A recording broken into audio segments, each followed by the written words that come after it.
আসসালামু আলাইকুম ফ্রেন্ডস, অ্যাডুজেট শিক্ষায় আপনাদেরকে স্বাগতম। আপনারা সবাই কেমন আছেন? আশা করি সবাই ভালো আছেন। বরাবরের মতো আপনাদের সাথে আছি আমি সাইফুল ইসলাম। চলে এসেছি নতুন একটি ভিডিও নিয়ে। আজকে আমরা জানবো আপনি মাইজগাঁও থেকে আখাউড়া যেতে কোন কোন ট্রেন রয়েছে, সেই ট্রেনগুলো ছাড়ার নতুন সময়সূচি, বন্ধের দিন এবং গিয়ে পৌঁছতে কতক্ষণ সময় লাগবে বিস্তারিত।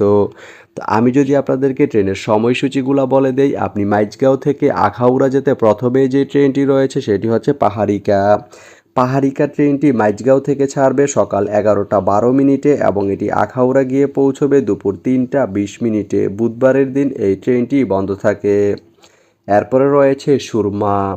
সুরমা ট্রেনটি মাইজগাঁও থেকে ছাড়বে রাত 9টা 30 মিনিটে এবং এটি আখাউড়া গিয়ে পৌঁছবে ভোর 5টায়। এই ট্রেনটির কোনো অফ ডে নেই। এরপরে রয়েছে উদয়ন। উদয়ন ট্রেনটি মাইজগাঁও থেকে ছাড়বে রাত 10টা 41 মিনিটে এবং এটি আখাউড়া গিয়ে পৌঁছবে রাত 2টা 15 মিনিটে। রবিবারের দিন এই ট্রেনটি বন্ধ থাকে। তো আপনি মাইজগাঁও থেকে আখাউড়া যেতে এই তিনটি ট্রেনের যে কোনো একটি ট্রেন ব্যবহার করতে পারেন। তো ভিডিওটি কেমন লাগলো অবশ্যই কমেন্ট করে জানাবেন। আর ভিডিওটি যদি ভালো লেগে থাকে বা আপনার কোনো উপকারে এসে থাকে তাহলে ভিডিওতে একটা লাইক করে দিবেন, কারণ আপনার একটা লাইক আমাকে অনেক ইন্সপায়ার করে নতুন নতুন আরও ভিডিও বানাতে। তো ধন্যবাদ সবাইকে ভিডিওটি এতক্ষণ ধৈর্য ধরে দেখার জন্য। ভালো থাকবেন, সুস্থ থাকবেন, এডুজেট শিক্ষার সঙ্গেই থাকবেন।